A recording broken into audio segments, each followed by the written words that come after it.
guys. So in this video, we're going to talk a little bit about metaphysics and epistemology in general.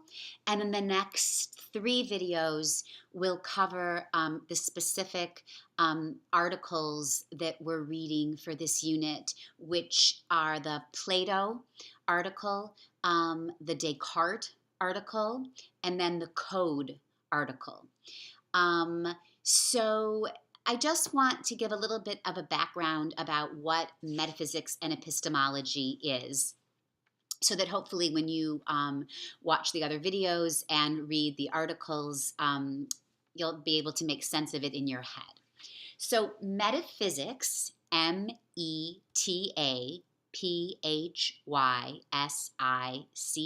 metaphysics, used to be called, or is sometimes called, first philosophy. It's called first philosophy because metaphysics is the branch of philosophy that talks about the nature of reality. In some ways, metaphysical questions are like the kind of craziest philosophical questions, because there's questions that asks about the nature of reality. It doesn't get more sort of deep thinking than that. So what metaphysics tries to do is establish criteria which will enable us to make a distinction between appearance and reality. By that I mean things happen in our everyday lives that we say, oh, that's not real. That's not real. For example, if I had a bad dream and I said to one of my children, oh my God, I had the most horrible dream last night that this thing happened. They'd be like, Mom, don't worry. It's not real. They don't mean, Mommy, you didn't have that dream. They mean, Mommy, the content of that dream, what you're frightened of or worried about or afraid of, that's not real. It didn't really happen. Or if a friend of yours ingested a substance, right, and had a hallucination and thought that, pencils were flying after them or something, you'd be like, yo, dude, relax. It's not real. What you mean is not, they're not experiencing this. You mean there is something different between that experience, the flying pencils, and hopefully this experience, which I think we would characterize as real. So what metaphysics wants to do is give us criteria. What is it that distinguishes something that is real from something that is an appearance? If I were to, go like this and, oh, this is very good. Would you like something to drink? You'd be like, oh my God, this woman is crackers, which you may well already think. But the idea, again, is that whatever I think that I'm drinking, we are inclined to say, and I personally would want a metaphysical theory that would say, this cup in my hand is not real, but this water bottle is real.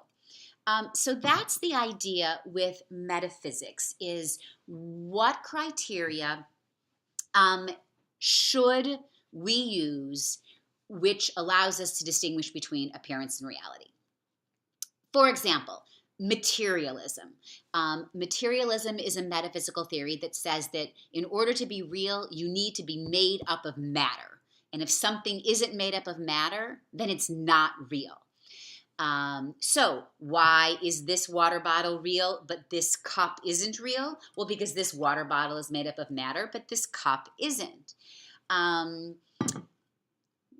When we embrace a theory like materialism and we want to talk about things like love or justice or beauty, I'm inclined to want to say that love and justice and beauty are real. But if I'm a materialist, I then need to say that those things are real only insofar as they're made up of matter. So love needs to be a chemical thing. I'm not quite sure which isn't so terribly problematic, right? The hormones, the pituitary, the hypothalamus, blah, blah, blah, whatever it is, right? We can certainly explain love in a physiological sense. But what about justice? What about beauty? What about truth? These things don't seem like they're made up of matter, but I certainly don't want a metaphysical theory that says that justice isn't real. In other words, to say that something is not real if we cannot, as metaphysicians, establish something as real based on certain criteria, if it's not real, then it's nothing at all, right? This cup is nothing at all. There is nothing in my hand. There is nothing there. It does not exist. It is not real.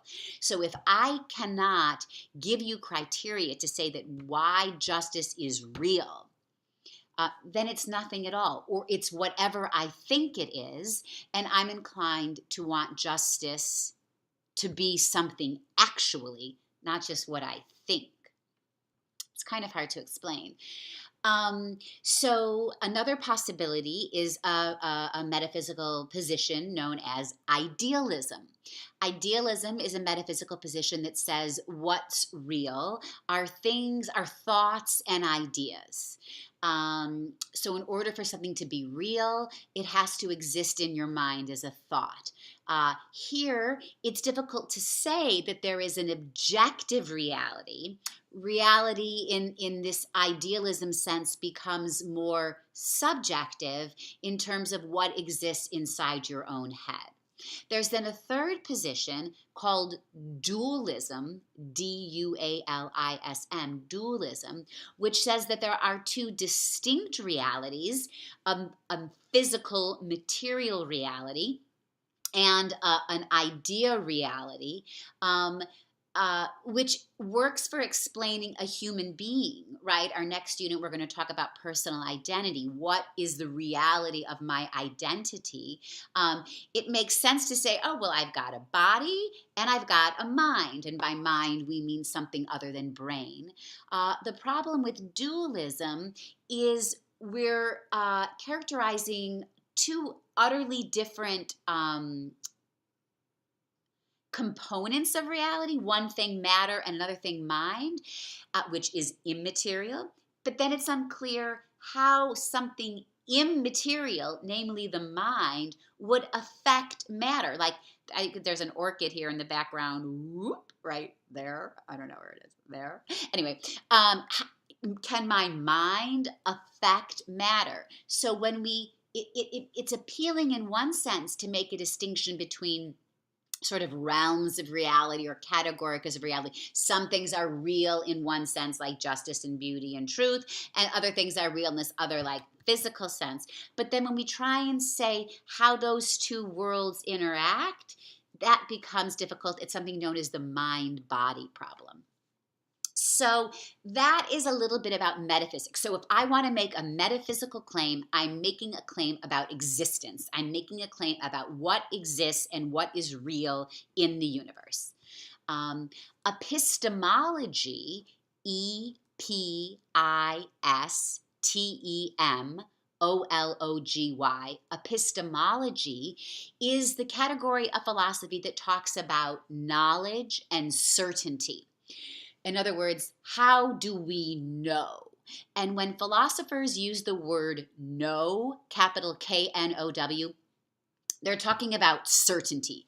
To know something in a philosophical sense is to be certain of it. Not to think, not to believe, not to have an opinion, but a knowledge claim, a claim of knowing in a philosophical sense is a claim of certainty. So if I make a metaphysical claim about existence, this water bottle exists, that is a metaphysical claim, a claim about existence. The very next question probably is, well, how do you know? In other words, what criteria am I using to establish the reality of the existence of this water bottle? How do I know the water bottle exists? Do I know it exists because I perceive it? Do I know it exists because in some sort of rational way, I know that I take fluids into my body, and in order to do that, I need a vessel that would port that fluid into my body. So you can ask metaphysical questions without asking an epistemological question, right? The metaphysical question is a claim about existence. The epistemological question is, how do you know about that object's or thing's existence? In the Plato article that we're going to read, and to some extent in the Descartes article, we're going to see these two questions become connected together because it makes perfect sense, I think, that one would ask a metaphysical question and then the epistemological question. Stand by, my telephone is ringing. I'll be right back.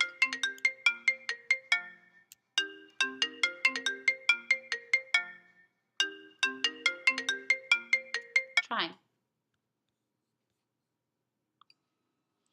Okay, so that was a very long break for me, maybe just a second or so for you. I'll just try and wrap this up, but I just wanted to say a couple more things generally about metaphysics and epistemology. So, with epistemology and this question of knowledge, the question becomes what counts as knowing? Does knowing mean absolute, positive certainty, meaning unable to doubt, what Descartes is going to call indubitable, meaning you can't possibly question it? Or is certainty or knowledge going to be some sort of preponderance of evidence such that we're as sure as we can be?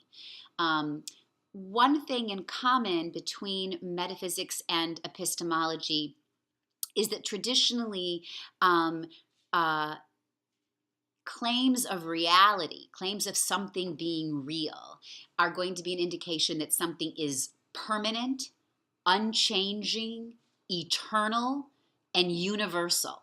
So permanent and unchanging, those things are basically the same thing. Eternal meaning it's always been this way, and universal meaning it's this way for everyone everywhere. Knowledge is also something that is permanent. Knowledge does not change. If something is knowable, it is permanent. Truth does not change based on anything. Truth is permanent, and only truth is knowable. So when we read the Lorraine Code article, she's going to ask us to think about ways in which our gender might affect our knowing or our ability to know. Are there certain things that are knowable only if you are a certain gender? We could ask the same question about your race. An epistemological privilege that one race or gender might have over another.